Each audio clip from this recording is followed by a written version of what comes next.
Bienvenidos, bienvenidas. Estamos en nuestra segunda actividad esta semana de escuela y voy a dejar con ustedes a Daniel Jiménez para que nos presente esta actividad.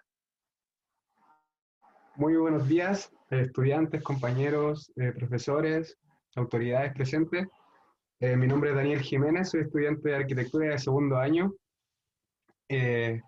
Bueno, como primera actividad de estas 32 años de semana de escuela, he invitado a un personaje que fue profesor mío anteriormente, y él es investigador en arqueoastronomía desde 1985, es fotógrafo, escritor y docente. Su nombre es Patricio Bustamante, y algo que nos puede interesar para esta actividad, que él también es diplomado en la Universidad Católica en Restauración y Conservación del Patrimonio. Como bueno, ya lo devela el nombre de la charla, él nos va a hablar del Cusco del Mapocho, o también conocido como el tema de Santiago Incaico. Nos va a retrotraer 2 metros bajo tierra, 420 años en el pasado, para poder darnos una impresión de lo que es esta historia, que está un poco oculta para todos por la historia oficial. Así que los dejo con Patricio Bustamante. Bueno, muchas gracias por la invitación. Es un tremendo compromiso dar el pie inicial a la actividad de ustedes hoy día. Encantado de poder conversar y contar un poco lo que hemos estado trabajando en la investigación durante estos últimos años. Bueno, yo soy especialista en arte rupestre. Arte rupestre es los petroglifos, los geoglifos, las piedras de tacita que dejaron los antepasados indígenas en nuestro país. Partimos en Chile, pero hemos extendido la investigación a los 5 continentes y se ha ido haciendo cada vez más compleja. Dentro de la investigación empezamos a estudiar sitios, un sitio que yo partí en la 4ª región de Chile estudiando petroglifos, pero como me quedaba lejos, empecé a estudiar un sitio cercano acá en Santiago, el Pucará de Chena, que es un sitio inca aquí a la salida de Santiago. Y nos metimos en el tema de una cultura muy rara, que es la cultura inca para nosotros, porque, bueno, es una cultura que viene del norte de Perú. Y nos dimos cuenta que sí existía lo que decían los arqueólogos, una fortaleza ahí, algo estaba cuidando. Entonces, había un texto de Gobernstein que decía: si existe esta fortaleza es porque algo cuida, a la orilla del Mapocho, pero no se encontraba nada. Entonces el desafío era encontrar qué estaba cuidando debajo de la ciudad, porque la ciudad hoy día está instalada sobre aquello que alguna vez existió. Así que durante 20 años nos clavamos buscando. Y el resultado que van a ver es de la investigación, es más de 20 años de búsqueda de dónde podría estar aquello y qué era lo que estaban cuidando.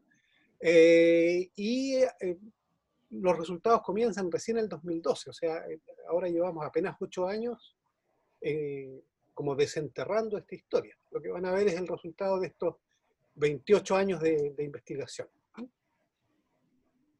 Voy a compartir pantalla.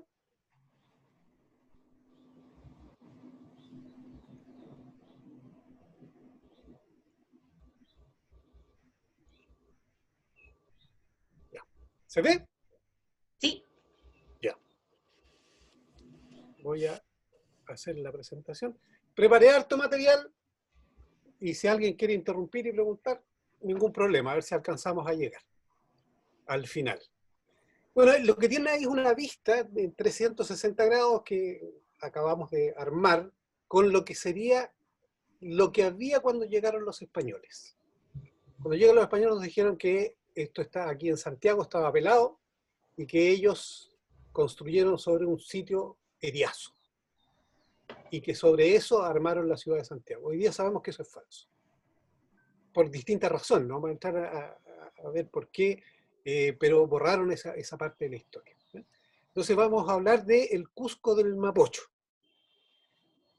Durante muchos años, como les digo, yo partí haciendo investigación en arqueología, después me dediqué a la arqueoastronomía, que es la astronomía de los pueblos indígenas, porque encontramos relaciones de los sitios con la astronomía, y lo que hemos estudiado ha dado como resultado una serie de métodos nuevos que hemos desarrollado. Uno de esos es que existe una relación dialéctica entre el objeto que uno estudia y el entorno a ese objeto.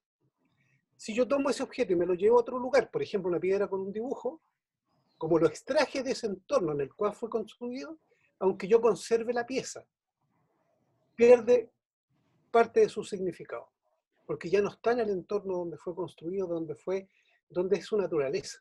Entonces es súper complejo trabajar en este tema porque si yo me llevo algo a un museo, es probable que lo mate, porque no hay vuelta atrás. Si yo me lo llevé, lo desencajé y no dejé un registro exacto, se perdió.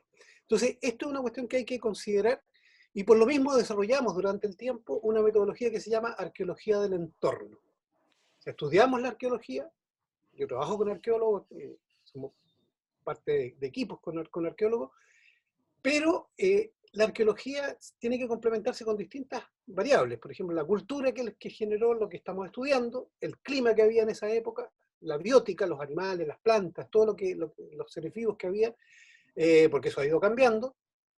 La geografía tiene una importancia radical cuando uno tiene que entender un lugar. Aspectos psicológicos, que no los vamos a ver aquí, pero que son súper importantes para entender por qué y cómo se hacían ciertas cosas. Hay cosas que ocurrieron en el pasado, en la atmósfera, y que hoy día no se ven, pero que ocurrieron y que hay registro de eso y que nos pueden enseñar hoy día cosas que desconocemos. Y la astronomía. La astronomía es fundamental. O sea, vamos a ver una parte de eso hoy día.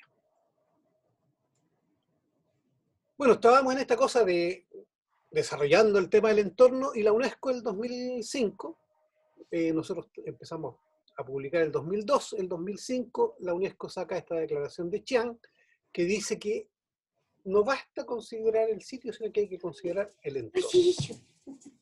Yo durante muchos años he trabajado en bioclimática, trabajé en oficinas que se preocupaban del tema de bioclimática, en arquitectura, fui encargado de eficiencia energética durante 10 años del gobierno de Chile, así que trabajábamos de esa perspectiva. La bioclimática es trabajar con el entorno, en la arquitectura bioclimática.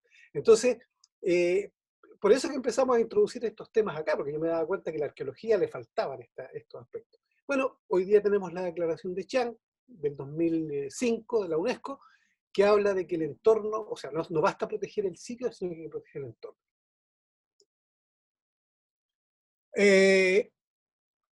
Hasta el año 2012, la historia oficial era que Santiago fue fundado el 12 de febrero de 1541. Y nadie discutía, eso era historia oficial, y hoy día nos damos cuenta que eso es falso. Y en el 2012 comenzamos a publicar dos equipos distintos, Rubén Stever con Gonzalo Sotomayor, un historiador y un arqueólogo, y Ricardo Moyano y yo. Ricardo es doctor en arqueología y yo me dedico al tema de la investigación en arqueoastronomía. Ricardo es especialista en arqueoastronomía dentro de la arqueología. Nosotros presentamos un trabajo el 2012 en septiembre en el Congreso de Arqueología Chilena en Arica, y donde hablamos por primera vez del Cusco del Mapocho, y ese mismo año, a fin de año, salió el artículo Mapocho Incaico, de Rubén Stever y Gonzalo Sotomayor, que fue el que en realidad abrió el tema, porque como era verano, no habían noticias, salió el artículo, una agencia china tomó esta cosa, lo repartió por todo el mundo y reventó. Entonces para nosotros fue súper interesante porque un tema que normalmente queda muy encerrado en la investigación se abrió al público general. Y a partir de ese momento empezamos ya como a darlo a conocer. Este cuadro que ustedes ven ahí es el cuadro que está en el fondo del Congreso Nacional, el salón plenario, donde hemos hecho muchas conferencias sobre este tema, y dice el descubrimiento de Chile. Pero yo destaco ahí dos indígenas, porque Chile fue descubierto no por los españoles, fue descubierto hace 18.000 años, y hay algunos documentos que dicen probablemente hace 35.000 años, porque se ha ido, sobre todo en el sitio de Monteverde, Tom Diles, hay un arqueólogo norteamericano que trabaja con arqueólogos chilenos, han ido encontrando cosas cada vez más antiguas. Primero fueron 12.000 años y eso creó un revuelo, pero ya van en 18.500 y probablemente hay algunos datos que podrían ser 35.000. O sea, ya. Entonces, cuando llegaron los españoles, esto estaba hiperpoblado y hacía muchísimos años que había sido descubierto. Tenemos dos referencias, yo les voy a poner dos referencias que hablaban de esto y que nunca fueron consideradas en la historia. Porque, bueno, una de las cosas que hemos tenido que bucear todos los documentos posibles para reconstruir la historia, porque a partir de lo que encontramos, hoy día sabemos qué buscar. Antes no se sabía, entonces se leía un trozo, pero era un trozo, o sea que nadie lo tomaba. Entonces, fíjense lo clarito que dice Vivar, que era el periodista que traía, el cronista, que era como un periodista, que traía a Pedro de Valdivia cuando se viene del Cusco, y dice Vivar que Pedro de Valdivia, con toda su gente, se iba a poblar un pueblo como el Cusco, a orillas del río nombrado Mapocho. El Cusco del Mapocho, por eso le pusimos el Cusco del Mapocho, por esta referencia súper clara. O sea, Pedro de Valdivia, cuando sale del Cusco a conquistar Chile después de la expedición de Almagro, él sabía que aquí había una ciudad como el Cusco. No con la monumentalidad, por ningún motivo. O sea, el Cusco es monumental, es lo más grande, pero tenía las características del Cusco y lo vamos a ver. Entonces, eso es lo que nos dice Vivar cuando salen del Cusco. Y después tenemos otra referencia súper clara de Diego Rosales, un sacerdote franciscano, que dice que cuando llega Pedro de Valdivia, él llega a los pies del Cerro Blanco, ahí se alojan en diciembre del año 1540. De diciembre a febrero, ellos recorren todo el valle y viven ahí con los mapuches, conviven, qué sé yo. Mapochoes, pero en el fondo son cultura mapuche, lo que hoy día conocemos como cultura mapuche. Bueno, él aloja en la chimba significa al otro lado del río, en el Cerro Blanco, y el cacique, Loncomilla, que era el cacique del río Maipo, porque venían los caciques a reunirse con los españoles, a parlamentar, qué sé yo, le dice, no funde aquí, porque Pedro de Valdivia quería fundar ahí, donde estaba toda la gente, una gran cantidad de gente, le dice, funde al otro lado del río, donde los incas tienen su población. Dos referencias súper claras, pero nadie las tomó en cuenta porque no había más datos. Ahora, estaba lleno de datos, pero nadie los había juntado. Entonces, cuando nosotros empezamos a juntar, nos dimos cuenta que faltaba simplemente armar el rompecabezas. Bueno, aquí hay una vista de la Plaza de Armas en distintos momentos, qué sé yo, y Santiago, como les digo, tiene aproximadamente 18.500 años, debiera haber pasado gente por aquí, aunque nunca se ha descubierto. Se ha descubierto en Puerto Montt, pero si llegaron a Puerto Montt y venían del norte, pasaron probablemente por aquí. Entonces, a partir del 2012 empezamos a darnos cuenta que Santiago en realidad es como, no sé si han escuchado la historia de Pompeya, que se encuentran distintos estratos cuando excavan Pompeya, qué sé yo, de distintas épocas. Santiago es igual. Santiago es un palimpsesto. ¿Qué es un palimpsesto? Un libro. Antiguamente los libros eran muy caros, por lo tanto, cuando un libro se hacía viejo, lo borraban, le raspaban la tinta y escribían encima. Entonces muchos libros se han recuperado porque hoy día con las técnicas actuales se puede leer lo que está debajo. Y a veces hay 3, 4 libros armados en la misma hoja. Entonces, Santiago tiene distintas capas. Si uno ve la capa de arriba, es el Santiago de 1540, donde convivían mapuches e incas. Cuando llega Pedro de Valdivia, hacia la derecha, si se fijan, hay una manchita blanca. Esa manchita era un poblado, un centro administrativo inca. Cuando Pedro de Valdivia funda, no fundó en el vacío. Después hay una imagen de 1540, de 1850 de Gillis, de el Santiago ya en la época republicana, ¿cierto? Con todo detalle. Y en base a ese grabado hicimos esta torta. Y abajo está, bueno, mi amigo Ricardo Moyano, el arqueólogo con el que hemos estado haciendo estudios desde el Cerro de Santa Lucía. Todo esto es de la cumbre del Santa Lucía. Es una fotografía original antigua de 1852 de la expedición de Gillis, y en base a eso hemos reconstruido estas imágenes. Bueno, Chile, en la época en la que llegaron los españoles, formaba parte del Tahuantinsuyo. Después vamos a ver que hay un reconocimiento incluso oficial. Era parte de lo que llaman el imperio de los incas, pero que en realidad no es un imperio, porque se comporta de manera distinta. Hay una discusión ahí, por lo tanto nosotros hablamos del Tahuantinsuyo, como muchos otros investigadores, que es la división en 4 del territorio, eso es lo que significa. Ahora, cuando empezamos a estudiar sobre Santiago, si se fijan, el centro de ese mundo en ese momento era el Cusco. Santiago queda al extremo sur y es una ciudad inca, con características incas. Y al norte queda Quito, que también tiene características incas. Bueno, de hecho, cuando presentamos este trabajo en Argentina, en el 2013, estaba Ian Farrington, un arqueólogo que terminó todo su periodo de trabajo en Cusco, ya se jubiló, y cuando vio nuestro trabajo dijo, lo que ustedes encontraron es un Cusco. Nosotros hemos encontrado 8 Cuscos, me dijo. ¿Por qué? Porque no es que sea una copia del Cusco, no, tiene la misma lógica, porque el Inca tenía una lógica, ¿no? Lo mismo que el Mapuche. Entonces, si uno aprende esa lógica, puede entender lo que ellos hacían y por qué lo hacían y cómo lo hacían y dónde está hoy día, ¿no? Entonces, siguiendo esa lógica, nos dimos cuenta que en realidad, claro, es un patrón constructivo, un patrón urbano, un patrón de cómo se miraba el entorno, y ese patrón era aplicado en distintos lugares.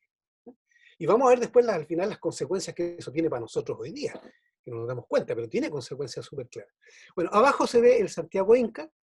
Si se fijan, el Cusco tenía esta forma y parecía un animal. Esto es la cabeza, el cuerpo, la cola, las patas. Era la forma de un puma. No vamos a entrar en ese tema, pero para que vean la diferencia en la concepción urbanística con respecto a, a lo que nosotros hacemos. Nosotros jamás haríamos una ciudad con la forma de un animal. Ellos sí, y era sistemático.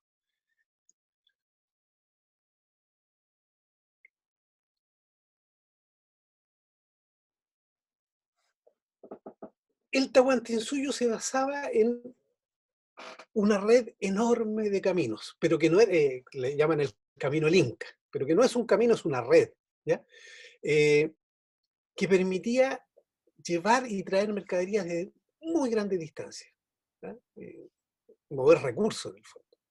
Una gigantesca carretera panamericana que iba desde el sur de Chile hasta Colombia. Yo he estado en lugares que dicen que el camino real es el camino del Inca. O sea. Entonces, ¿qué consecuencias tiene esto? Que, por ejemplo, cuando se descubre el Niño del Plomo, un niño que estaba en el Cerro del Plomo frente a Santiago, se descubre que el niño tenía un adorno de una llamita que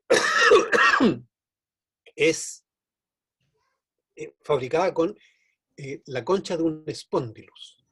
¿Y de dónde viene ese espóndilus? Viene del norte de Ecuador. Y en un sitio que se excavó aquí a las pasadas hacia Mendoza, se encontró una conchita roja, esa que está abajo, que viene del estrecho de Magallanes. O sea, movían recursos a grandes distancias. Entonces, esa era una de las características importantes del Tahuantinsuyo. Ese era el Niño del Plomo, con su ajuar. Al lado está el ajuar de los niños de Yuyayaco. Se servían recursos que venían de todas partes, ¿no? Y se transportaban recursos. Entonces, había una interconexión, había una globalización hasta cierto punto de este territorio. Bueno, cuando llegan los españoles, obviamente la cultura mayoritaria que había eran los mapuches, mapochoes, ¿no? Se le ponen distintos nombres, en el fondo es lo que hoy día conocemos como cultura mapuche, ¿no? Ahí hay distintos dibujos que se han hecho en distintas épocas, y con eso también encontraron otra cultura que, a diferencia del mapuche, por ejemplo, construía con piedras. Es una diferencia clarísima. Domesticaba animales. Sus casas eran de piedra y paja. Las de los mapuches, las rucas, son de madera y paja. Tenía metales, tenía una serie de cosas nuevas, ¿eh? Y esa cultura era la cultura inca.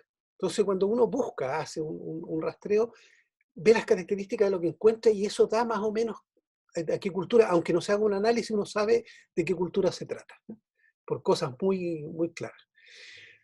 Otra cosa que los españoles dijeron, que los indios aquí peleaban siempre y que los mapuches habían enfrentado 30.000 contra 40, contra 30.000 incas en el Maule y que hay una guerra de 3 días. Y en ningún sitio arqueológico en Chile se han encontrado armas incas. Y yo les muestro a la izquierda ahí en la imagen, está lleno, los incas tenían muchas armas, tenían ejército, ¿no? Y hablan del mapuche como un guerrero, un pueblo guerrero en armas. Mentira, esas eran las armas de los mapuches. El mapuche nunca fue un pueblo guerrero, pero sí se defendió y se transformó en un pueblo que se defendía porque tenía que defender su tierra. Pero la lógica era muy distinta. Entonces, lo que nos da a nosotros la investigación, por distintas razones, aquí no me alcanzará a ver todo, pero es que el mapuche acepta al inca. Por eso que no hay armas acá. El inca no entra como guerrero, sino que entra como comerciante. Empieza a ampliar los caminos y trae cosas y lleva cosas. Cuando llegan los españoles habían embajadores de Chile en Cusco. Entonces hay una convivencia. Cuando llega Pedro de Valdivia encuentra una convivencia entre mapuches e incas. Ahora, ¿por qué habla de las guerras y todo? Porque para poder matar al otro, lo mismo que hicieron para poder entrar a Irak, a Estados Unidos, tienes que descalificarlo primero. Para que te apoyen tu pueblo, tu gente, tus reyes, tienes que descalificar y decir, no, si estos gente son todos malos, son todos guerreros, se mandan entre ellos, así que hay que arrasar con ellos. Carta blanca. Entonces, pero lo que nos da la evidencia arqueológica es bastante distinto. Entonces hay que leer las crónicas con mucho cuidado porque en realidad cuentan cosas que son verdaderas y cosas que son intencionadamente falsas. Bueno, como decía, Pedro de Valdivia llega al Cerro Blanco. Esta es una imagen de la piedra de Tacitas que hay en el Cerro Blanco, que en la parte norte de Santiago, y frente al cementerio. Es una piedra que tiene hoyitos, ¿ya? Que era un sitio ceremonial, y era un sitio mapuche. Y en ese sitio vivían, según un cronista, 35.000 personas y según otro, 19.000 personas. Una cantidad enorme de gente para la época, de todas maneras. Entonces, y aquí hemos hecho una recreación de cómo es este ambiente. Trabajamos con recreaciones 360 grados para que se entienda, porque las imágenes son súper importantes. Entonces yo, como soy fotógrafo, soy diseñador, me dedico a gran parte de mi investigación a transformarla en imágenes. Ahí están imágenes de los mapuches que fueron tomadas de los dioramas de Serraytug, que es un artista, ayer tuvimos su casa, que reconstruye la historia de Chile con figuritas de madera que están en el metro muchas veces. Bueno, lo que hoy día sabemos es que cuando llega Pedro de Valdivia, funda, aquí hay una imagen 360 de la Plaza de Armas, funda sobre un poblado inca.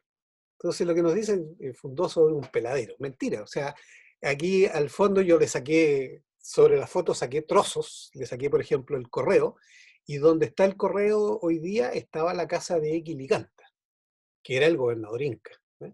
Y donde está hoy día la catedral, aquí a la izquierda, yo puse la Cayanca, que era el templo inca, ¿eh? Porque cuando llega Pedro Valdivia esto estaba poblado. Y él usa el sitio poblado, y tenemos el plano. Entonces, claro, no hay ningún lechero que diga aquí se instaló Pedro Valdivia sobre esto, pero eso es lo que nos da cuando uno empieza a ver de manera crítica lo que la evidencia, ¿eh? Dentro de las cosas que encontramos cuando hicimos el análisis de los planos de Santiago, nos dimos cuenta que había cosas raras. Por ejemplo, acá la iglesia San Francisco está de la línea de construcción de la calle Alameda, está fuera de la línea, muy pegada a la vereda. Entonces, lo que nos daba eso es que esa tiene que haber sido una edificación muy antigua y que probablemente, por las características que tenía, estaba sobre un templo inca. Lo dejamos anotado en un artículo que hicimos, y este arquitecto, Natalia Jorquera, el año 2015, hizo una excavación, consiguió permiso y excavó la iglesia de San Francisco porque estaban estudiando las estructuras que no se habían caído con los terremotos, y la iglesia de San Francisco no se ha caído con los terremotos desde el comienzo. Entonces, cuando hicieron la excavación se dieron cuenta de que debajo había un cimiento que no es ni mapuche, porque los mapuches no construían con piedra, ni es español. La única posibilidad es que sea Tahuantinsuyo, inca. que tenía está hecho con bolones redondos, que cuando empezaba el terremoto estos bolones se mueven, que es lo típico de las casas de campo hoy día, y producían un efecto antisísmico, que es lo que se hace hoy día con estas bolas que se ponen debajo del edificio para que giren, qué sé yo. Bueno, eso lo hicieron los incas hace cientos de años. No puede ser español porque los españoles no sabían que había terremotos. Entonces, si hay un sistema antisísmico, es inca. Como les digo, no hay un letrero que diga esto es inca, pero no hay otras posibilidades más. Bueno, hay otro equipo, como les decía, Gonzalo Sotomayor, con Rubén Stever. Rubén es arqueólogo, que trabajó muchos años en el Museo de Historia Natural, y Gonzalo Sotomayor, historiador. Una mezcla bien rara para el medio chileno, pero que dio muy buenos resultados, porque ellos encontraron también muchas cosas, como las que encontramos nosotros. Ahora, como somos amigos, afortunadamente nos intercambiamos información. De hecho, ahora con Rubén estamos haciendo una página web para mostrar toda esta información. Lamentablemente, Gonzalo ya no está porque falleció, se enfermó de leucemia y hace el 2015 falleció. Y ellos hicieron una excavación, por ejemplo, en la iglesia, aquí en el patio de la Catedral de Santiago. Para llegar al terreno inca tuvieron que excavar casi 3 metros, 2,90 m, creo. Y ahí encontraron el piso inca. Entonces sabemos que donde está la catedral había un templo inca. Entonces, obviamente hay los libros de extirpación de la idolatría le decían, donde hay un templo, haga una iglesia. Donde hay algo sagrado, ponga una cruz. Había instrucciones así precisas. Bueno, donde está la iglesia, donde está la catedral, estaba el templo inca. El año 2011 se hicieron una serie de excavaciones en el Museo Precolombino y en 1 metro cuadrado encontraron, creo que son como 2.000 trozos de cerámica inca cusqueña. O sea, eso ya había dado un indicio de que algo grande había aquí cerca del centro, pero nosotros el año siguiente publicamos el Santiago Inca. Entonces, indicios había muchos, muchísimos. Por ejemplo, se había encontrado, cuando se hizo el metro Quinta Normal, la estación de metro, se encontró este cementerio Inca. Son piezas del cementerio que nunca han sido exhibidas. O sea, si uno no es investigador y no sabe que esto existe, la gente no sabe. Esto está debajo del Museo de la Memoria, en ese sector, ¿no? Y nunca ha sido expuesto hasta ahora, pero había un cementerio inca, al final de la calle Catedral, que da por la Plaza de Armas. Entonces, uno de los temas que a nosotros nos interesa y que nos guió a esto es la astronomía indígena. Yo soy miembro de la Sociedad Chilena de Historia y Geografía y nos hemos interesado mucho yo partí con el tema de la arqueoastronomía, pero hoy día estamos reconstruyendo la historia de la astronomía científica en Chile. Y un punto de inflexión interesante es que el Cerro Santa Lucía era el observatorio que tenían los mapuches acá. De hecho, y desde ahí se hacían los calendarios. El observatorio era para hacer calendario, para poder determinar las fechas. Entonces sabíamos que en algún punto había una ruca y había mapuches viviendo ahí, una machi. Pero después llegan los incas y se instalan también en ese lugar y también desde ese lugar hacían sus calendarios.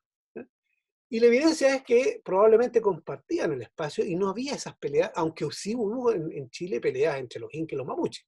Eso es innegable. Pero no, es que es como todos los grupos, hay gente que acepta y hay gente que no acepta, pero parece que mayoritariamente aceptaron, a pesar de que habían algunos rebeldes que no querían, para nada. Entonces, sabemos que el Cerro Santa Lucía era un punto de articulación súper interesante, súper importante.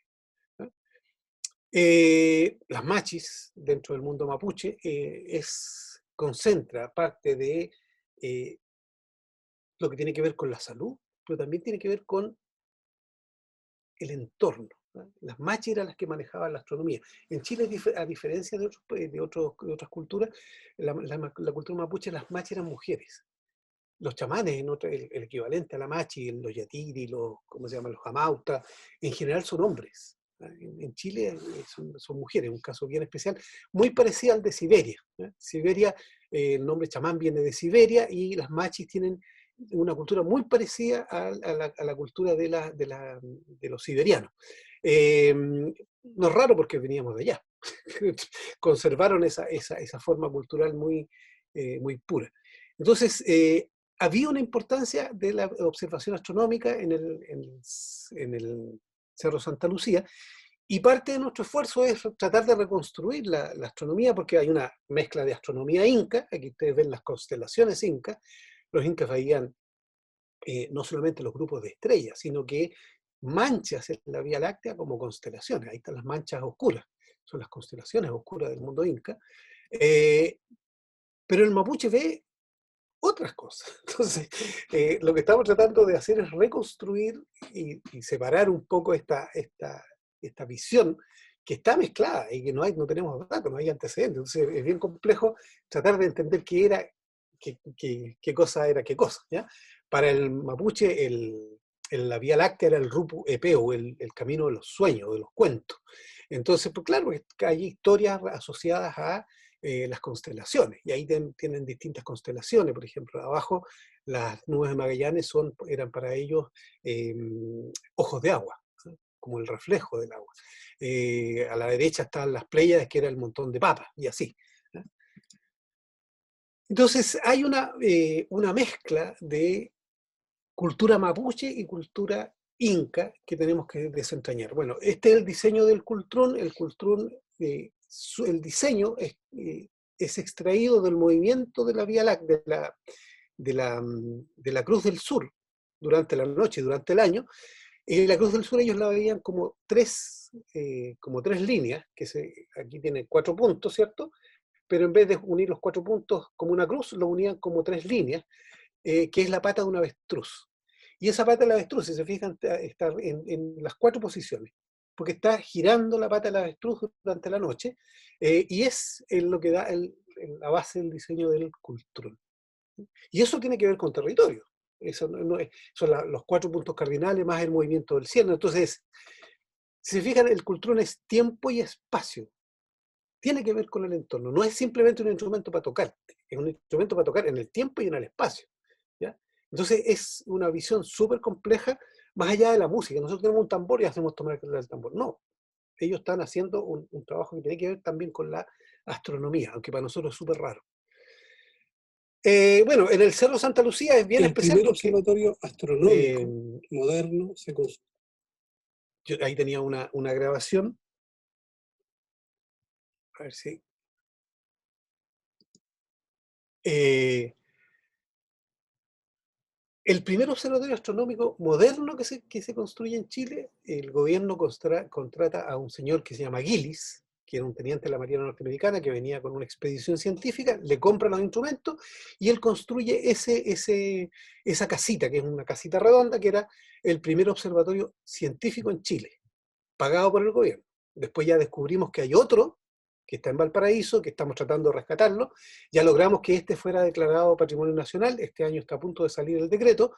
Esa cúpula hoy día está en la Quinta Normal, en la Dirección de Meteorología, está la cúpula de madera. Y hoy día estamos tratando de rescatar el observatorio de Juan Muat, que era en Valparaíso, ¿ah? Tratando de que sea declarado Patrimonio Nacional. Entonces, el Cerro Santa Lucía es interesante porque es un punto de articulación entre la astronomía indígena y la astronomía moderna. Y Chile es el país que tiene hoy día el 70% de la observación astronómica. Entonces, desde aquí se hacía observación astronómica, tanto inca como el inicio de la astronomía moderna. Entonces, un punto de articulación. Ahí está la profesora María Teresa Ruiz y José Massa, que son hoy día grandes astrónomos. Bueno, ellos son los descendientes de las machis y los sacerdotes incas, que no sabemos quiénes eran, nunca vamos a saberlo, pero que hacían sus observaciones en el lugar, ¿eh? Entonces es un punto de articulación interesante para nosotros desde el punto de vista de la historia de la astronomía. Hoy día Chile es el país que tiene la observación astronómica más potente del planeta, son casi el 70% de las observaciones que se realizan. Grandes descubrimientos se están haciendo desde Chile, pero eso tiene una base indígena. O sea, si los indígenas de todo el planeta en el pasado no hubieran hecho lo que hicieron, nosotros estaríamos recién haciendo lo que ellos hicieron hace miles de años. Tendríamos que estar partiendo. Entonces, la astronomía moderna, y eso es un esfuerzo que estamos tratando de hacer, es que la astronomía moderna reconozca que hay un antepasado indígena. La astronomía hasta el año 1850, 1860, está dedicada a la meteorología y al posicionamiento global. era para darle la posición, por ejemplo, a los barcos que venían que recorrían el mundo. Entonces estaba asociada la astronomía con la navegación y con el clima. No era investigación astronómica pura de los objetos espaciales.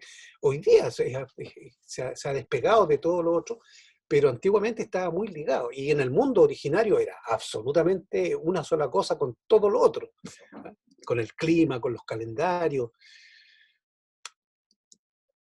Entonces, si uno mira la Plaza de Armas, eso era la Plaza de Armas en el pasado. Ahí yo estoy poniendo los edificios como son hoy día, para tener una visión de cómo era la Plaza de Armas más o menos.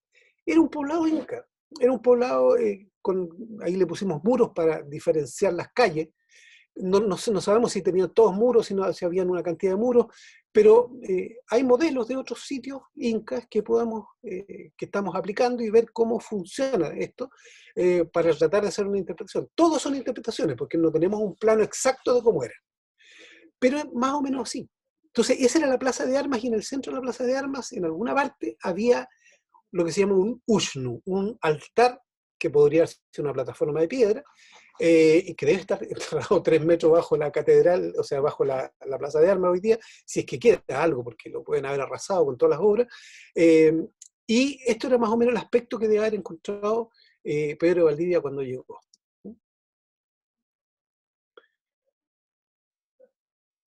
Ahora, como a la orilla al otro lado del Mapocho había mucha gente, aquí tiene que haber sido, por ejemplo, la Plaza de Armas tenía que haber sido un centro súper especial para cuando se hacían ceremonias. Llena de gente. Por ejemplo, aquí está la ceremonia, pusimos una imagen, armamos un monito de lo que puede haber sido cuando llegó el niño del plomo, porque tiene que haber pasado por Santiago, tienen que haberlo presentado, de eso no hay ninguna historia, solamente nos podemos imaginar, y después se lo llevaron hacia arriba. Entonces tiene que haber sido una fiesta enorme, lleno de gente, porque todo esto era una cosa festiva, no era una cosa funeraria. Entonces estamos recién tratando de entender cómo funcionaba eso humanamente. Ahí hay una vista así como para formarse una idea de lo que era lo que había. Entonces tenemos esa imagen ahí con monitos que se mueven, qué sé yo, para hacerlo más atractivo, más entretenido para la mayoría de la gente. Pero eso más o menos debe haber sido el aspecto de Santiago.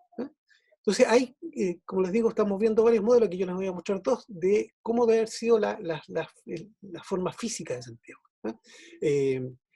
Aquí se ve la Cayanca, que era el templo inca, aquí se ve lo que era la casa de Quilicanta, que era el gobernador inca, que después fue la casa de Pedro Valdivia, y la Plaza de Armas con su Ushnu, y aquí estaría, aquí abajo estaría el Museo de Historia, Museo de Arte Precolombino, donde se encontraron estas piezas de cerámica. Ahí tiene que haber habido algo importante, porque obviamente tanta cerámica indica que había algo. Una vista, si hubiéramos tenido un helicóptero, eso es lo que hubiéramos visto o un dron, eso es lo que habríamos visto. A la ciudad de Santiago, por la forma. Se me fueron estos, tienen sonido, nunca habían sonado, ahora están sonando. Entonces, sobre eso construye Pedro de Valdivia el damero. El Alarife Gamboa, mandado por Pedro de Valdivia, construye el damero. Se fija, la Plaza de Armas era cuadrada, o relativamente cuadrada. Entonces, y cuando uno ve el plano de cómo se repartieron, da el damero. Y los españoles se repartieron las casas de los incas. Y en muchas partes las casas de los incas tenían formado una especie de tablerito de ajedrez. Bueno, aquí se ve la calle Catedral que termina en un cuadradito verde a la izquierda. Eso es el cementerio inca. Entonces la calle Catedral era el eje oriente-poniente, y la calle Bandera era el eje norte-sur. Está dividido en 4, en una cruz. Tahuantinsuyo. Está entre 2 ríos, como el Cusco, el río Mapocho, y el brazo del río Mapocho, que era la Alameda, la Cañada, y que dejaba dentro de este espacio, en una especie de isla, el Cerro Santa Lucía, que era el observatorio, el Cerro Sagrado.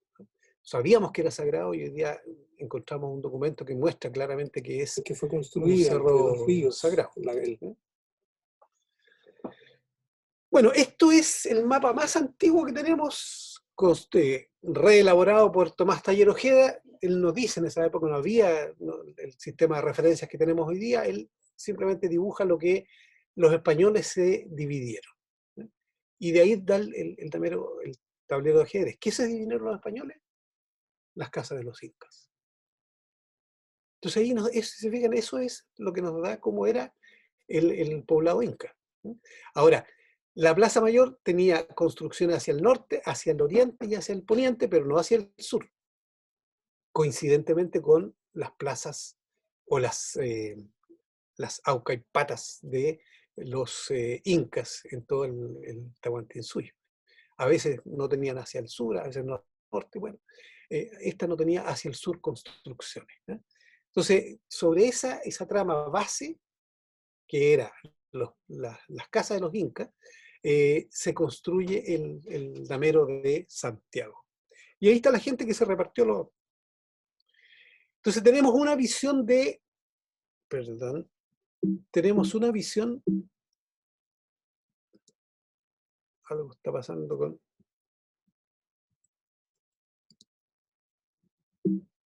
No sé.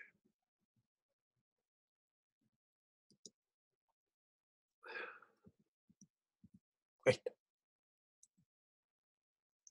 Tenemos una posibilidad que esta haya sido la disposición, con muros, sin muros, pero una disposición con la plaza al centro, ¿cierto? Esa es una posibilidad, con una plaza cuadrada. Y otra posibilidad es que la plaza haya sido más extendida, ¿no? Que hayan sido como 2 plazas. Porque hay modelos de otros sitios. Entonces, este es más o menos el modelo que había en Ollantaytambo y el otro son los modelos más del sur del Tahuantinsuyo. Entonces, esto más o menos tiene que haber sido el aspecto del poblado inca, con el río Mapocho a la izquierda, la cañada a la derecha, el cerro Santa Lucía, y el cerro El Plomo como elemento súper importante, porque ahí estaba el niño, el Plomo, el niño que fue llevado para que fuera como mensajero hacia los dioses. Es una capacocha. No en todas partes hay capacocha. Eso indica que Santiago era un lugar importante dentro del poblado inca. Y a la izquierda arriba es un cerrito aislado, ese era el Cerro Blanco, y a los pies del Cerro Blanco es donde vivía la mayor cantidad de gente. Una de las cosas interesantes e importantes del mundo inca era los caminos, tenían muchos caminos y los ampliaban. Los caminos que ven ahí son los caminos de Chile, los caminos, esto en base a un mapa que hay de la colonia, dice caminos de Chile. Los caminos de Chile son caminos de indios. Caminos de indios eran, normalmente ahora se habla del camino del Inca, pero el camino del Inca fue construido sobre los caminos mapuche. Entonces este es el mundo mapuche superpuesto, el mundo inca, y superpuesto nuestra ciudad.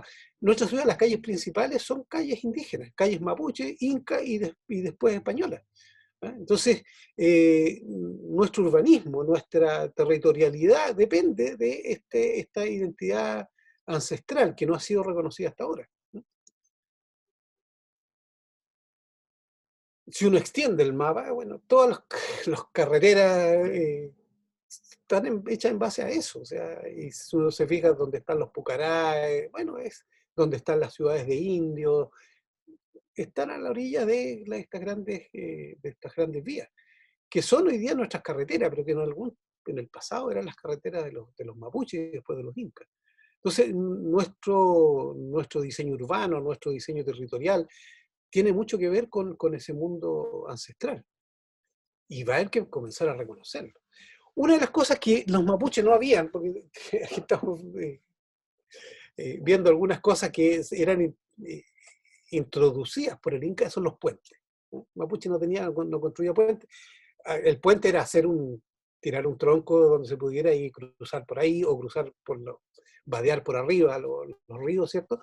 Pero habían puentes entre los incas. Entonces, arriba hay una ilustración de un puente sobre el río Maipo, que es un puente característicamente inca. Si uno mira, los incas construían así, después los españoles siguieron usando ese tipo de construcciones.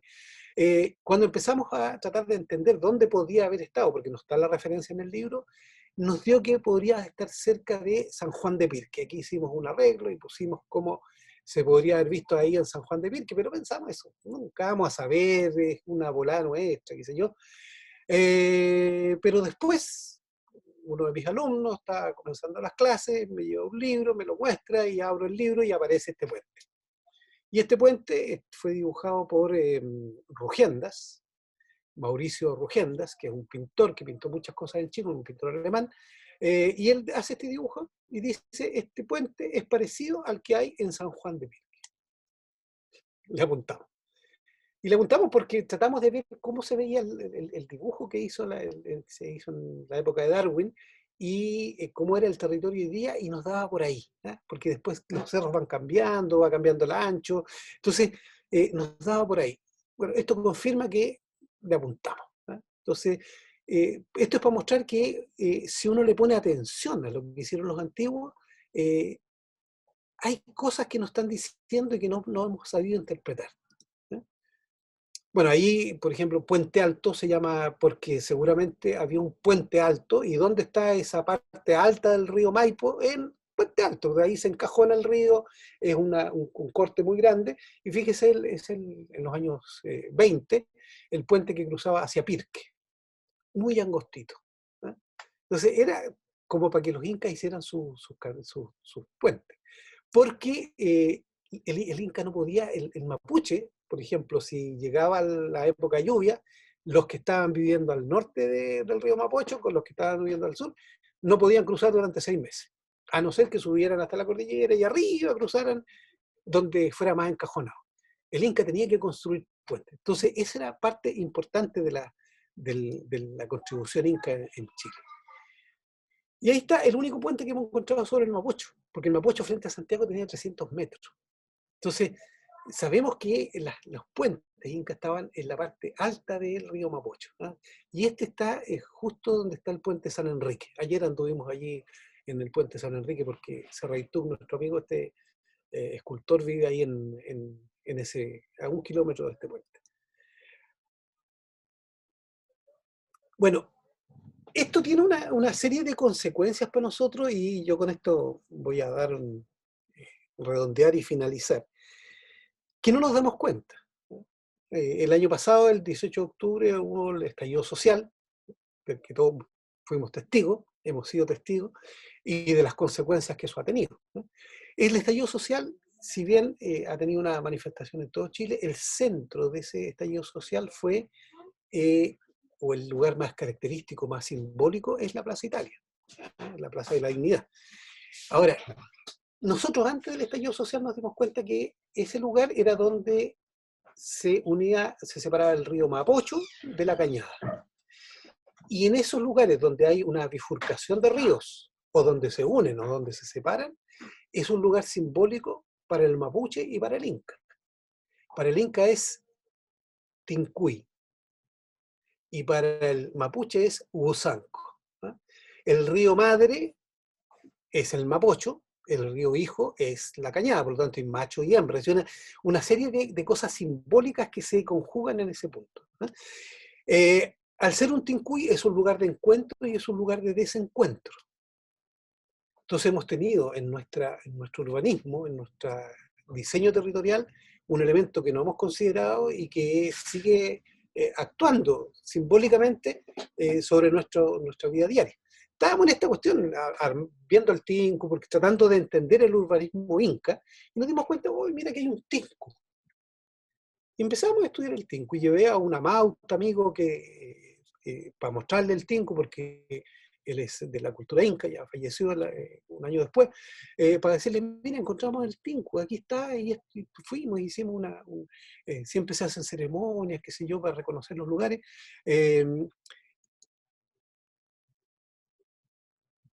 Y el año pasado, para que vean ustedes que esto tiene consecuencias también, empieza a tener consecuencias más allá de la investigación arqueológica. Ahí está Choquehuanca, en ese momento era canciller de Bolivia. Me pidieron que le diera un paseo por Santiago y le mostrara lo que habíamos encontrado del mundo inca, porque Inca está Guantinsuyo, y una de las peleas con Bolivia que nos decían, ustedes no pueden usar el charango, no pueden usar la diablada porque ustedes no son Tahuantinsuyo. Bueno, aquí está el canciller Choquehuanca, escuchando la explicación. Fuimos al Cerro Santa Lucía, donde hay una piedra inca, la única piedra inca a la vista, y se hace una ceremonia para reconocer esta piedra, que es una chacana, que tiene 3 niveles. Entonces, espero que hoy, que él es vicepresidente de Bolivia, ayude a bajar las tensiones políticas en este sentido. Por lo menos, también nosotros somos parte de esta Tahuantinsuyo. Cuando él estaba ahí me dijo, Patricio, esto es Inca. Yo soy Inca, Huanca. Huanca es una etnia del mundo Inca. Por lo tanto, esto es nuestro también, dijo. Esto es Tahuantinsuyo. Pero que se acuerda, ahí está la foto por lo menos. Bueno, ahí está la piedra chacana, que tiene 3 niveles, que representan la cosmogonía inca. En el nivel de arriba es donde están los dioses de arriba, el sol, la luna, las estrellas, las nubes, una serie de elementos sagrados. El centro es donde nosotros vivimos, el mundo del centro, ¿no? Donde nosotros caminamos, qué sé yo, y abajo es el submundo de los dioses del inframundo, ¿no? Entonces son los 3 niveles que están representados ahí, por eso que es una piedra ceremonial.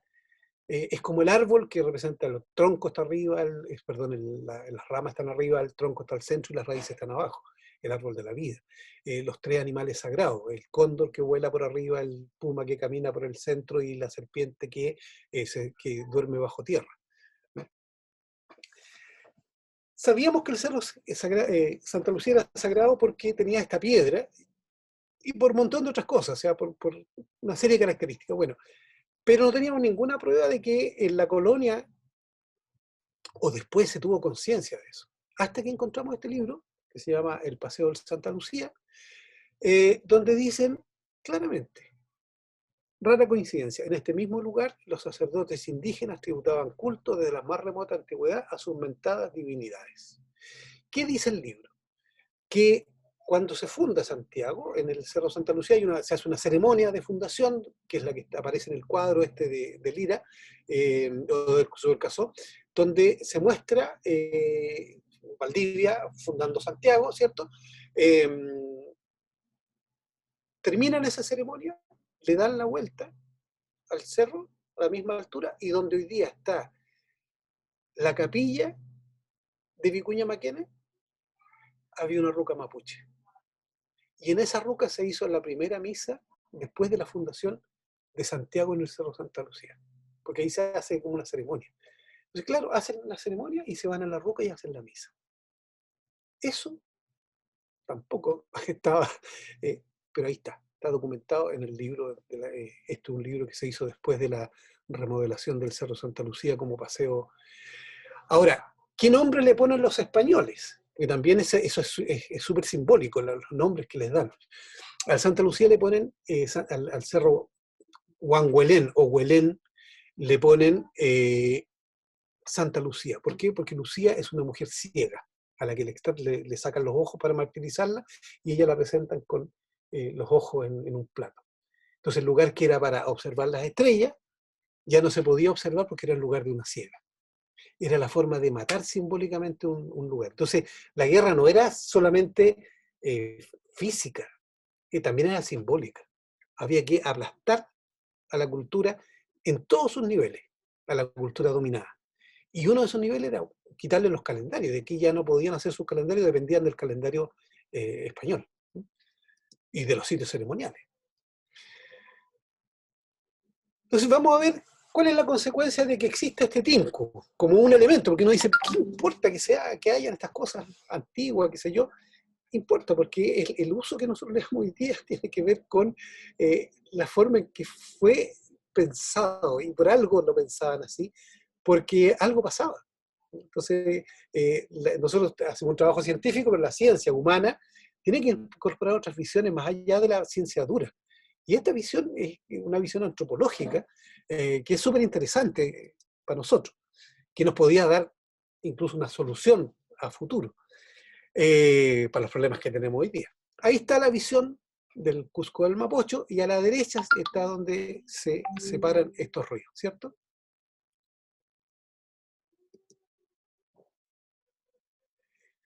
¿Qué evidencia tenemos de que existe el Tincuy? Porque hay un autor, Pibonca, que dice que no, que esto no había, nunca hubo un curso de agua por la Alameda. Pero hay libros que sí, y hay mapas que sí. Entonces, ¿qué evidencia hay de que existía este curso de agua? Ahí está. Un mapa del 1600 de Tomás Taller Ojeda, un mapa de Claudio Gay, un mapa de Fray Guzmán y una copia del plano de Fray Guzmán. Todos muestran el hilo de agua y cómo se une en un punto con el río Mapocho. Hay dibujos de la Alameda con un curso de agua por el medio. Entonces sabemos que por lo menos la planimetría existía. O la inventaron todos o existía. Pensamos que lamentablemente, como era un lugar fuera de la ciudad, nunca íbamos a encontrar un dibujo o algo que nos mostrara eso. Nos equivocamos, afortunadamente. Pasó en el año 1795 una expedición que se llama Malaspina, y ahí fíjense el dibujo que hace Brambilla, que era un pintor que traía la expedición, una expedición científica. Esa es la calle Alameda, el tajamar de la Alameda y el Tincuy, en el círculo amarillo. Bueno, y después encontramos el dibujo de Bauzá, de 1764, que muestra casi lo mismo, es un esquema, pero muestra el mismo punto y la misma separación. Entonces tenemos como referencia los tajamares del Mapocho. Ahí le vamos a poner una lupa para ampliarlo. Ahí está el punto en que se separaban las aguas del río Mapocho. Termina el muro y pasa el agua hacia la Alameda. Entonces tenemos los planos, los dibujos. ¿Dónde está hoy día el Tincuy? ¿Dónde está ese punto de separación? Ahí está Providencia, ahí está el monolito que hay en Providencia, los que lo conocen. Están los tajamares, ese monolito está al borde de los tajamares. Ese es un dibujo de Providencia como eran los tajamares en esa época. Providencia estaba abajo y los tajamares eran arriba. Hoy día la calle está a la altura del tajamar, pues lo fueron rellenando y el tajamar ya no fue necesario. Pero están ahí. El Museo de los Tajamares está enterrado, porque están enterrados. Ahí está el monolito. Fíjense ese mismo monolito en un cuadro. Está aquí, era la salida del río, y hoy día el monolito está aquí. O sea, hay un espacio de 100 metros que le han comido al río. Si uno va a calle Merced, esto es de la calle Merced hacia ¿cómo se llama? El parque forestal, hacia el río Mapocho. Ahí se ven los tajamares y un grupo de monjes que van hacia el seminario mayor, que está un poquito más arriba en la calle Seminario. Ahí está el cerro San Cristóbal, ahí está el Cerro Blanco, y ese era el río Mapocho en esa época. Bueno, ahí está el cuadro y aquí está la misma vista, pero hoy día. Y si se fijan, ahí está la línea de los tajamares. La vereda son los tajamares. Por donde están los monjes es por donde caminamos hoy día. Aquí está la foto, es el muro, con los refuerzos.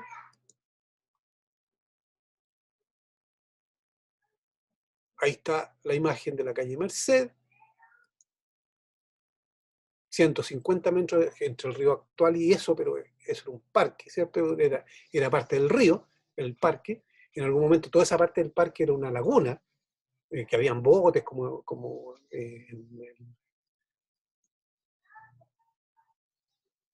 y ahí está, si uno continúa las líneas que vienen de Providencia y las líneas que vienen desde Merced, ahí está el espacio vacío entre los tajamares. Por ahí estaba el Tincuy. El Tincuy está en la Plaza Italia. Ahí, donde termina la Plaza Italia, esa placita que tiene a esa mujer que está con un león, esa es Plaza Italia, al frente está Plaza Baqueano. Bueno, ahí está el Tincuy. En alguna parte por ahí el agua salía desde el río Mapocho, y eso estaba muy bajo, o sea, hoy día está muy alto. Pero era una bajada y por ahí salía el agua y se distribuía hacia la Alameda. ¿Qué pasa con ese lugar hoy día? Cuando hay celebraciones, cuando gana la Roja, por ejemplo, cuando gana un partido de fútbol importante algún equipo, todos al Plaza Italia, Plaza Baqueano, hoy día Plaza La Dignidad, a celebrar. Entonces ahí son fotos de celebraciones que se han hecho, qué sé yo, grandes concentraciones de gente feliz. Pero también tiene la connotación inversa. Un Tincuy es un lugar de encuentro, pero también es un lugar de desencuentro. Donde hay un Tincuy en Bolivia que es famoso porque la gente se junta, se ponen de acuerdo y empiezan a pelear. Representantes de distintas comunidades se ponen y se dan combos hasta que cae sangre. Incluso ha muerto gente. ¿Por qué? Porque el Tincuy es un momento de encuentro, pero también es un momento de resolver diferencias. Cuando yo me encuentro, puedo resolver diferencias. Entonces, simbólicamente es muy complejo como lugar. Y el Tincuy de Santiago es complejo como lugar, cumple las características de un Tincuy, simbólicamente. Entonces las peleas políticas están ahí.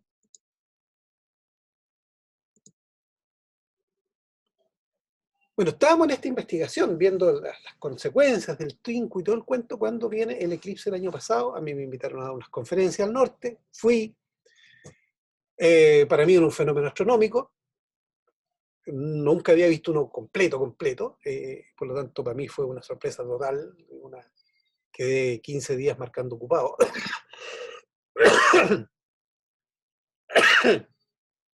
Porque es un momento simbólico súper fuerte para las culturas ancestrales, porque donde tiene que haber luz irrumpe la oscuridad, se rompe el orden natural.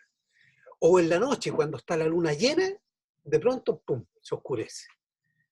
Entonces, es una irrupción que rompe los ciclos naturales, entonces anuncia algo raro, ¿eh? Y para el mundo mapuche claramente anuncia, si se fijan, esto es un trozo, una frase de un libro de, ¿cómo se llama? Huenumapu, que dice que para el mapuche el eclipse anuncia desgracia, hambre, violencia. La gente no va a tener que hacer. Y eso no solamente para la cultura mapuche, para muchas culturas, porque hemos investigado harto y en realidad son muy pocas las culturas que ven una cosa distinta. Algunas dicen el sol y la luna tienen un momento de amor. Es súper romántico, pero una muestra pequeña de algo distinto a lo normal. Algo, pues las leyendas siempre tienen una lógica. Algo ocurrió en el pasado que les indicaba que algo malo venía, que algo malo anunciaba el eclipse. Y nosotros fuimos a ver el eclipse como una fiesta, se hicieron grandes conciertos, se llenó de turistas, lo pasaron chancho, tomaron, gente que cantaba la canción nacional, todo lo contrario de lo que es para las culturas ancestrales.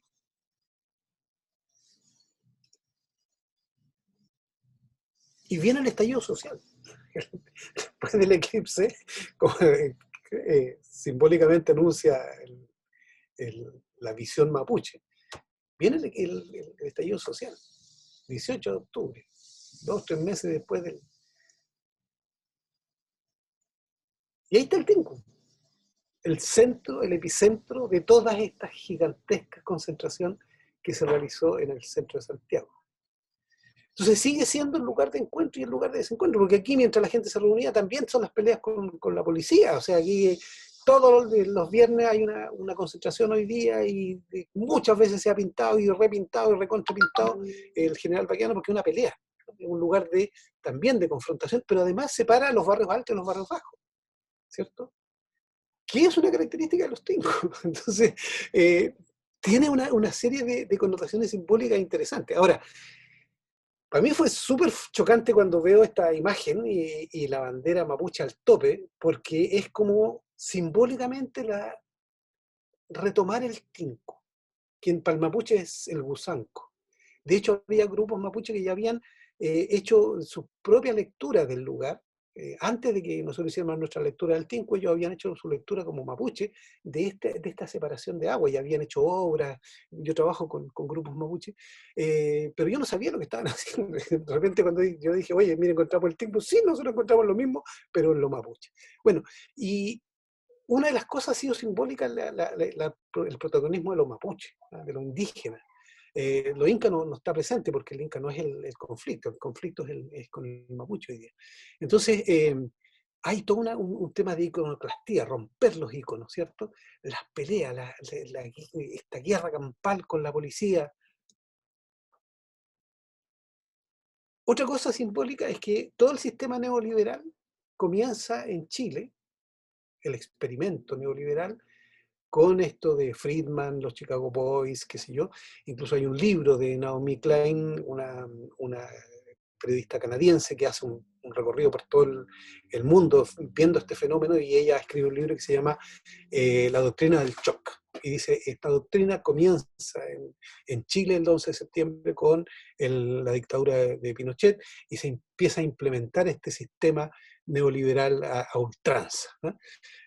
Bueno, en Chile comienza, y en Chile, si se fijan, también hay un remesón a nivel mundial, porque todos empiezan a ver que Chile, que era el ejemplo que ponían en todas partes, no era tan ejemplo. Entonces, también hay un remesón que tiene que ver con lo global. Bueno, imágenes como esta, o sea, yo encuentro increíble que el contraste que se produjo entre el arte, ¿cierto?, la manifestación artística, y esta cosa de violencia que se está generando. Y después nos cae el coronavirus. Y llevamos un año encerrados por este bichito que es ínfimo, y nosotros que nos creemos tan importantes a nivel planetario, el bicho nos demuestra que somos lo que somos, que es parte de la naturaleza, no hay otra cosa. Y la evidencia arqueológica, o sea, si yo cuando empecé a estudiar arqueología, a investigar arqueología, yo pensaba que estaba mirando al pasado. Mi visión era hacia el pasado. Y hoy día me doy cuenta que la arqueología es una visión del futuro, también. Porque, por ejemplo, si uno piensa esta civilización no puede desaparecer, equivocado. La arqueología nos muestra sistemáticamente cómo las civilizaciones desaparecen. Y nuestra cultura es una civilización. Entonces, esta civilización perfectamente podría desaparecer si no atendemos a la naturaleza, que es lo que ha pasado siempre. Entonces, el coronavirus nos está diciendo, oye, ojo, ustedes son una cultura frágil, y somos muy frágiles, lo hemos visto. Bueno, como decían los mapuches, una de las cosas más fuertes en algún momento fue esto del hambre, ¿cierto? Y se proyectó el nombre hambre, que fue o sea, cosas que antes, no, o sea, a mí yo jamás se me hubiera ocurrido que una crisis, yo sabía, discutimos muchas veces que se venía una crisis con mis alumnos, hablábamos de esto porque son se preocupan del medio ambiente, qué sé yo, pero nunca pensé que iba a ser así. Nunca pensé que iba a haber estas cosas que hemos estado viendo. Entonces, ¿qué es lo que vemos ahora y que hemos estado discutiendo? Es que la Plaza de Italia, que es este lugar, es un lugar simbólico y va a seguir siendo un lugar simbólico. El Tinku es un lugar simbólico, y estos, independiente que nadie se dé cuenta, sigue funcionando como un lugar simbólico y va a seguir funcionando en el futuro. Entonces, lo que debiera hacer urbanísticamente, tal vez tomar la decisión de dejar este espacio como un espacio de encuentro y desencuentro, como lo que siempre ha sido y lo que va a seguir siendo, ¿cierto? Y a lo mejor, no sé, yo aquí le pongo una imagen, poner algún símbolo, algo que represente algo para todos, que nos convoque y que nos diga, aquí hay un lugar especial donde tenemos que nos dice que tenemos que resolver cuestiones, ¿no?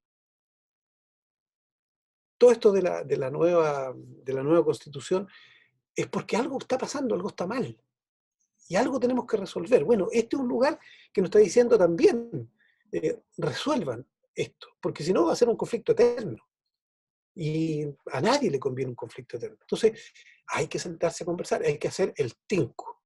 Tenemos diferencia, solucionar esa diferencia. Y este es un espacio donde eso normalmente ocurre, ¿eh? Y ahora se nos viene el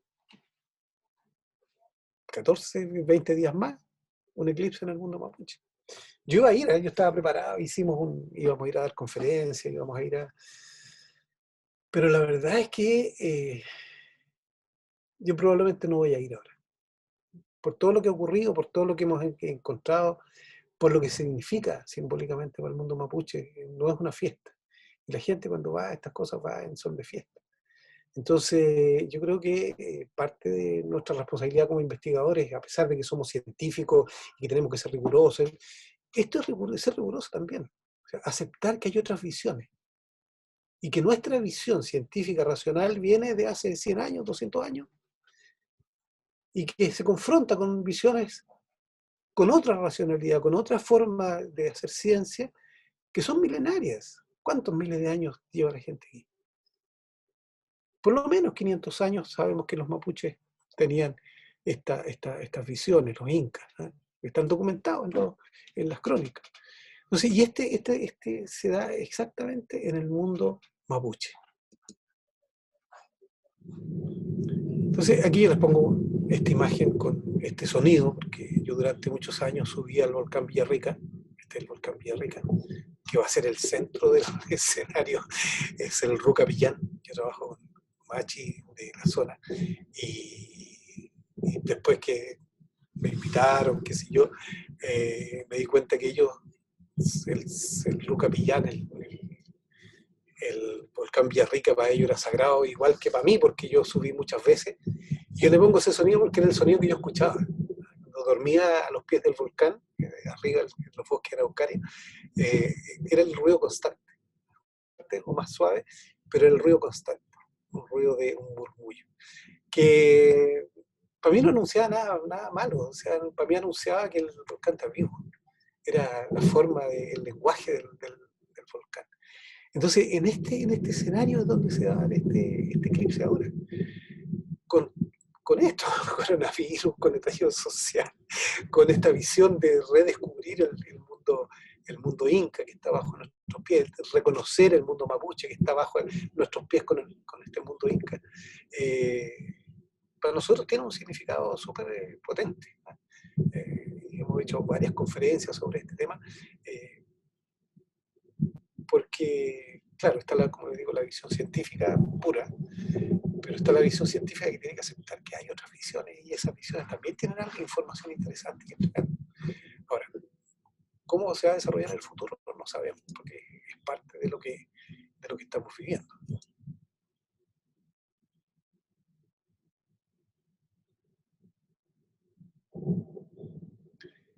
Bueno, ahí tienen mi correo electrónico, ahí tienen una página web donde publicamos cada cierto tiempo algunas cosas, pero ahora estamos haciendo una página web que va a sintetizar todo el tema exclusivamente lo inca. Está Ricardo Moyano, arqueólogo con el que yo trabajo, está Rubén Stever, que es parte del otro equipo, nos juntamos los tres y estamos haciendo esta página web para entregar toda la información para divulgación. Va a ser muy simple, va a ser casi para cualquier persona que la pueda entender, pero además va a contener todos los artículos científicos nuestros y de otra gente que está investigando en el tema.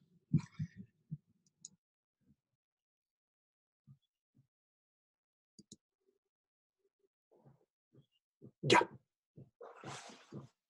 Como siempre me pasa, ahora yo les veo la cara a ustedes, sé que están ahí. Con mis alumnos veo una lista, entonces yo siempre les digo, están ahí porque perfectamente podrían conectarse, irse a tomar desayuno, a pasear y dejarme, pero a ustedes les veo la cara. Bueno, esa era la conversación que quería tener con ustedes hoy día, contarles un poco lo que hemos estado haciendo. Bueno, agradecer la disposición y la clase magistral que desarrolló. Y bueno, estarían quedando como unos 12 minutos antes del siguiente bloque de patrimonio.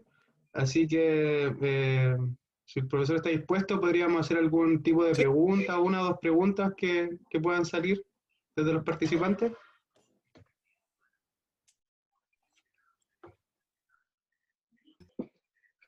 ¿O quedó tan claro que nadie hace ninguna pregunta? Es que fue tan contundente que es difícil articular alguna cosa. Por ahí Sebastián está levantando la mano, Ahí, yo lo veo eso. por ahí. Sí, Patricio, fascinante la presentación. Por lo que significa entretejer estas historias, ¿no?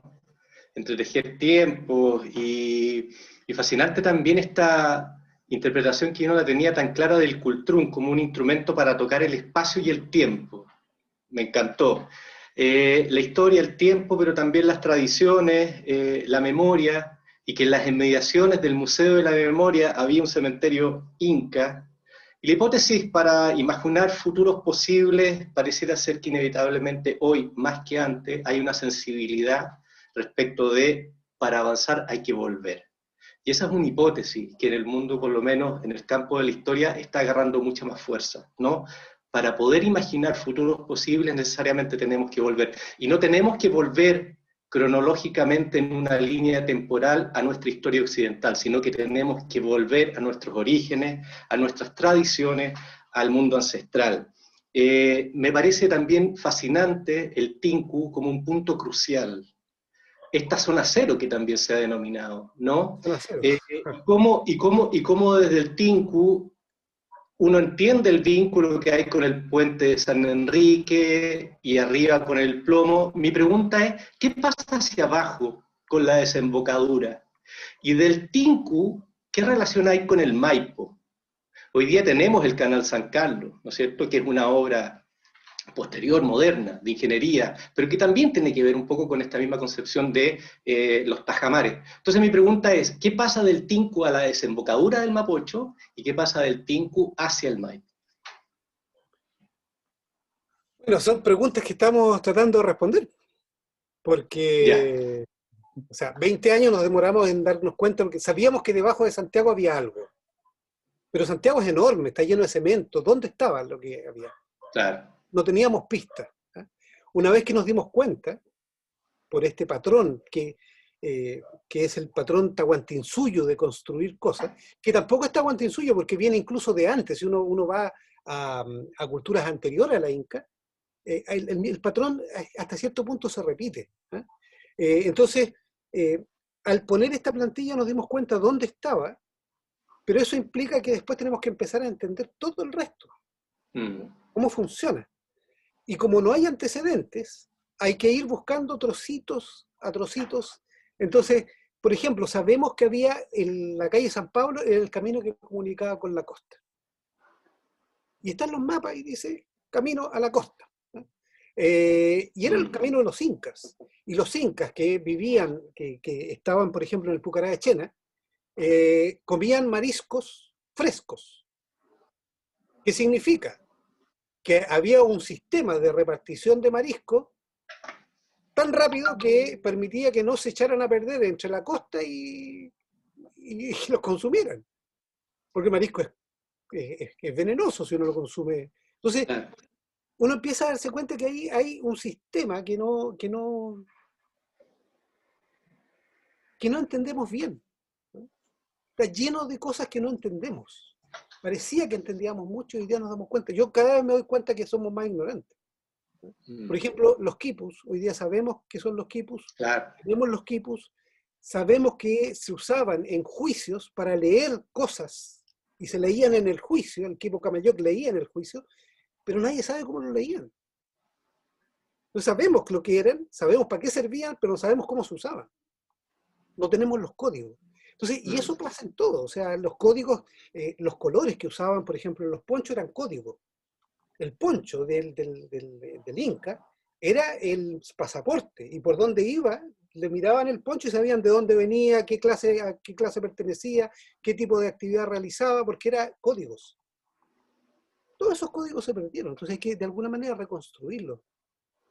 Sabemos que estaban, sabemos que existían, sabemos que funcionaban, pero no sabemos cómo. Una investigación en curso. Afortunadamente, pues eso es lo entretenido, porque imagínate si supiéramos todo, No, mejor claro. cerramos los libros, nos vamos para la casa y dejamos ahí que cada uno lea lo que quiera y ya se sabe, ya se sabe. Pero hoy día nos damos cuenta que no sabíamos nada, pensando que sabíamos todo. Y eso lo encuentro Hay una artista chilena que se llama Cecilia Vicuña que hizo una performance muy bonita que se llama El Quipú Menstrual, que es el recorrido de la sangre desde el Plomo hasta la desembocadura del Mapocho, ¿no? Que intenta justamente vincular esta idea y el código del Quipu con la momia del Plomo y la desembocadura, que es algo que le interesa especialmente. Por eso te hacía la pregunta, que es algo que no se ha abordado con tanta evidencia. Exactamente, porque hay muy poca evidencia. De todo Claro. hay muy poca evidencia, ¿no? Son trocitos que hemos ido encontrando. Por ejemplo, Exacto. ¿dónde están los muros? En Santiago, de los muros incas, y había una ciudad. Bueno, se encontró un muro debajo de la compañía de bomberos. Ahí en el centro de Santiago se excavó, Rubén Esteban encontró un murito. Pero son pedacitos, porque no podemos sacar la ciudad, levantarla y ver qué hay debajo. Claro. Entonces, sobre esas pequeñas pistas tenemos que ir reconstruyendo esta historia. Y son pistas de todo tipo. Yo aquí no abordé el tema astronómico, que nos da una serie de pistas súper interesantes para saber cómo funcionaba. Porque el mundo inca funcionaba con la astronomía. El urbanismo era astronómico. El urbanismo era simbólico. El urbanismo era bien distinto a lo que es nuestro urbanismo. Consideraba una serie de patrones que nos sirven para interpretar lo que hoy día hay. Entonces, nosotros desarrollamos investigaciones absolutamente no invasivas. No tocamos nada, y mientras menos se toque, mejor para nosotros. Entonces, sin tocar nada, hay que detectar lo que se encuentra, y hay que interpretarlo. Gracias, profesor. Gracias. Hay otra manito levantada ahí de Eder. Sí, hola, buenas. Bueno, mi pregunta va más como proyectando en realidad, teniendo en cuenta los descubrimientos de Quilicura hace un tiempo atrás en la misma extensión del metro. Hace poco también en Santiago se descubrió restos también arqueológicos. ¿Cómo lo ve usted, profesor, justamente como el futuro de la arqueología de aquí a 5 años, de aquí a por ejemplo, reconstituir lo que son, por ejemplo, en el norte las mismas chinchorros, que en ese sentido es algo pendiente que tiene Chile, es un patrimonio cultural que tiene Chile, pero que no es valorado. Sentimos, o yo siento personalmente. Entonces, ¿cuál es la mira al futuro para la arqueología, para la investigación en la arqueología y su trabajo? Eso. Bueno, yo me dedico a pelear por el patrimonio. Yo me he hecho bastante enemigos peleando, tratando de defender este patrimonio, porque este patrimonio está desapareciendo rápidamente. Con nuestro desarrollo acelerado, las mineras, las empresas constructoras, con o sin intención, hacen desaparecer el patrimonio, porque se instalan sobre los lugares patrimoniales. Entonces, es una lucha constante entre la modernidad y el patrimonio. Ahora, lo que decía el profesor recién, ¿cómo construir futuro? ¿Cómo armamos este futuro mirando al pasado? Pero nosotros tenemos una visión súper rara, miramos el pasado atrás y el futuro adelante. Pero miren las pequeñas consecuencias, gigantes consecuencias que puede tener esto. ¿Cómo miran algunas culturas esta misma situación? El pasado lo emplazan adelante, porque es lo que se conoce. Y el futuro va atrás, porque es lo que desconocemos. Somos caminantes que no caminamos hacia adelante, sino que vamos caminando hacia atrás, hacia un futuro desconocido. No sabemos lo que hay adelante. Y lo único que tenemos para orientarnos en ese futuro es lo que está en el pasado, lo que conocemos. Entonces la visión del pasado debiera ser fundamental para la construcción del futuro, porque si no repetimos los mismos errores. Y es lo que está ocurriendo. Entonces, si no conocemos el pasado, no podemos proyectar correctamente el futuro. Por ejemplo, yo le digo, mire, a nivel global, a veces hay consecuencias como el Tinku, que es una cosa muy local. Solamente ocurre aquí en Santiago y en algunos lugares. Bueno, ocurre también en Bolivia. En un diplomado que hicimos me decían que hay una cosa muy parecida en Bolivia. Y en otras partes. Por ejemplo, en el tema global del cambio climático. ¿El Amazonas es natural o es construido? ¿Qué creen ustedes? La selva del Amazonas. Es natural. No es natural. Lo hicieron los indígenas, esa es la evidencia arqueológica hoy día. Ellos construyeron lo que se llama una tierra, un tipo de tierra que se llama terra preta, tierra negra, que se hace con restos de cerámica, con carbón, quemaban plantas, hacían carbón, la mezclaban con restos de cerámica, con restos de pescado que comían, y con algo más que no se sabe. Esa terra preta fueron haciendo paños, y con eso fueron cultivando el Amazonas. El Amazonas es un territorio cultivado. Y eso es la evidencia arqueológica hoy día. Entonces, las consecuencias de eliminar el Amazonas hoy día, estamos eliminando un legado de miles de años en el pasado, de los indígenas que hoy día son mirados en menos y que tienen el conocimiento para sacarnos del hoyo en que estamos. Entonces, el pasado es súper importante porque yo lo veo como la épica humana. Para mí la arqueología es la épica del desarrollo humano. Cómo el ser humano se las arregló durante miles de años para llegar donde estamos. Y en el punto en que estamos destruyendo todo lo que nos dejaron. Hay un punto de inflexión súper extraño en nuestra generación. Entonces, vean un documental que se llama Las ciudades perdidas del Amazonas. Está en español y es un documental de National Geographic. Y ahí están los arqueólogos. Dicen que cuando juntan todos los trozos de tierra preta que han encontrado, cubren un área del tamaño de Francia. Ese es el legado que tenemos. Y eso es equivalente, son muchas zonas donde ha pasado lo mismo. Yo estoy poniendo un ejemplo.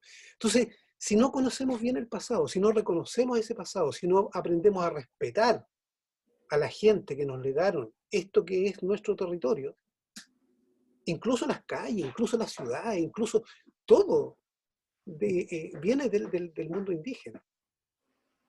Entonces, tenemos que, o sea, desde mi punto de vista, hay que aprender a amar, a respetar, a conocer y a escuchar a esas culturas que hoy día no están siendo escuchadas. Y yo sé que políticamente es súper incorrecto en muchos aspectos, es súper difícil hacerlo, es súper difícil reconocer al otro que siempre ha sido mirado en menos, de que en realidad tiene algo que nosotros no sabemos, es súper difícil, pero es un ejercicio que es absolutamente necesario a futuro.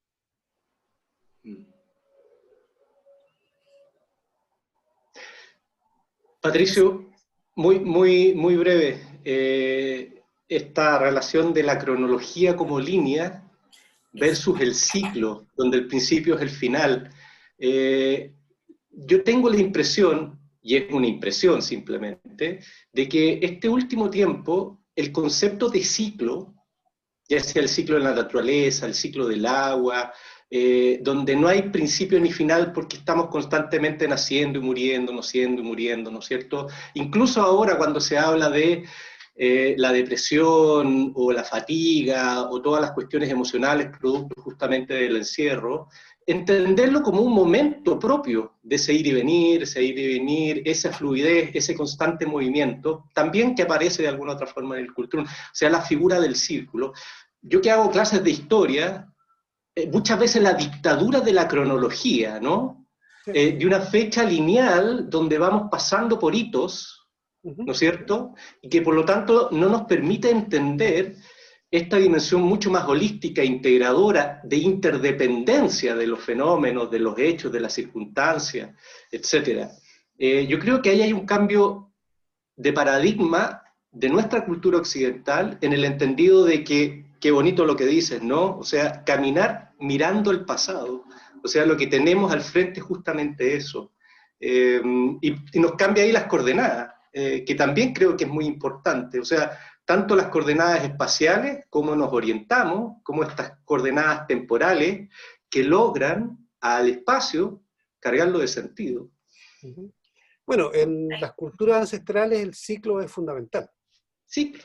Entonces, una ceremonia a la que me invitó una machi con la que llevamos muchos años en relación, yo le preguntaba sobre esto y me mostró un balay. No sé si sabes lo que es un balay. No. Es como un plato hecho de fibra que va en espiral. Va desde lo más ancho a lo más angosto en espiral. Una espiral que se va cerrando hasta que termina en un círculo muy pequeño.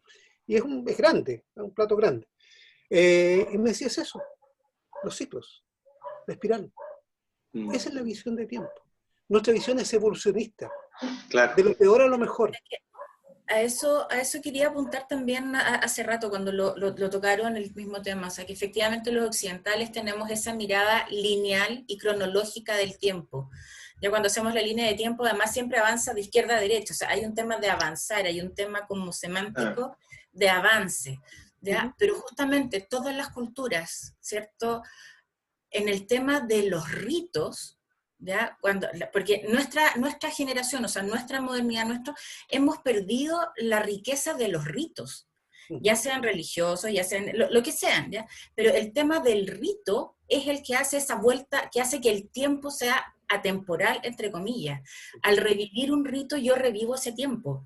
Al revivir un rito, al tener ese espacio de la ritualidad, ¿cierto? El tiempo desaparece y vuelvo al momento que da lo mismo en qué párrafo, en qué momento, en qué lugar de esa línea está, tengo la posibilidad de ir volviendo y de ir retomando. Entonces, en el fondo, la línea y el ciclo, ese ciclo, la línea y esa flecha como hacia atrás que hace, puede ser en cualquier momento, pero nosotros como cultura occidental hemos perdido totalmente esa conexión, ¿cierto? Con el rito, con el revivir, con el volver a experimentar atemporalmente toda esa cultura y toda esa enseñanza que se nos viene, que hemos perdido. O sea, esa desconexión se ha ido produciendo paulatinamente y el tema del rito lo hemos perdido totalmente. Entonces, esa vuelta atrás, el volver a mantener, ya no lo tenemos. Y eso es lo súper bonito que tú pones, ¿cierto?, con el tema del Kultrún, que en el fondo es tocar el tiempo y el espacio, o sea, es volver hacia atrás, es volver a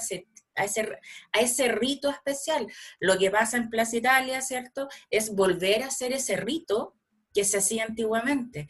Y en la misma ciudad hay muchos ritos que los hemos ido perdiendo por el tema de esta proyectividad lineal hacia un futuro que no sabemos cómo es, pero tampoco estamos retomando lo que nos impulsa a ir. Entonces esa mirada, eso de avanzar hacia el pasado, me hace mucho sentido, lo encuentro muy, muy, muy bonito.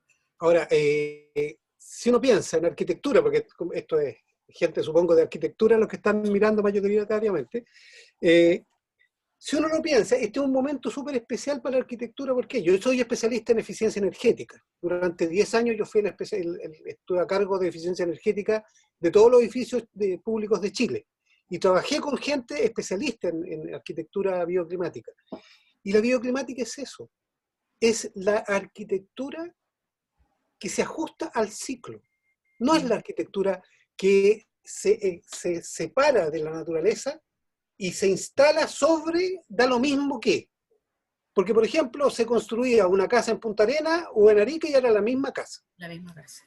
Para los antiguos no, la arquitectura vernácula es bioclimática siempre. Yo me acuerdo de un profesor de la Universidad Católica un día me dice: Patricio, ¿qué texto tienes antiguo sobre arquitectura bioclimática? Lo más antiguo. Un texto, vean Vitruvio. ¿Qué es la buena arquitectura? La definición que hace es arquitectura bioclimática. Se preocupa del sol, se preocupa de la luna, se preocupa de la sombra, de los ciclos. Y ahí está la visión circular. Entonces también tiene que ver con la visión del arquitecto. Tiene que ver con la visión urbanística, que es la proyección de la arquitectura, cómo yo proyecto esta casa, donde yo habito, a donde habitamos todos. Y eso debiera ser un habitar correcto, y eso era lo que había en la antigüedad. Hoy día, si yo tengo dinero, me compro el paño que yo quiero y hago exactamente lo que a mí me da la gana, con pequeñas restricciones. Entonces yo puedo destruir urbanísticamente o visualmente un territorio porque construyo un monstruo. Tenemos ejemplos a la mano, yo no voy a decir ningún ejemplo porque alguien podría estar involucrado, pero sabemos de monstruos que se han construido donde no debían jamás haberse construido. Eso no pasaba, no ocurría en el pasado, porque habían restricciones que tienen que ver con la naturaleza, con la colectividad. Aquí el individualismo nos ha ganado, nos ha comido. Entonces hay que volver a esta visión de lo natural, y que en arquitectura yo creo que se expresa claramente en lo bioclimático, y de lo colectivo.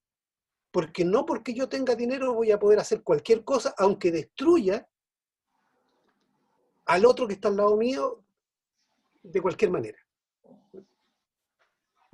Muchas gracias, Patricio, por esta tremenda charla. Vamos a pedir unos minutitos a los que están presentes si pueden prender sus cámaras y darle un aplauso al profesor. Aprovechamos de tomar algunos pantallazos ahí de los asistentes para cerrar esta primera actividad. El profesor Patricio nos va a seguir acompañando, así que podemos seguir haciéndole preguntas, Así que eso, un aplauso grande. Gracias a ustedes. Y felicitaciones por la celebración de su aniversario. Que sean muchos años más. Muchas gracias.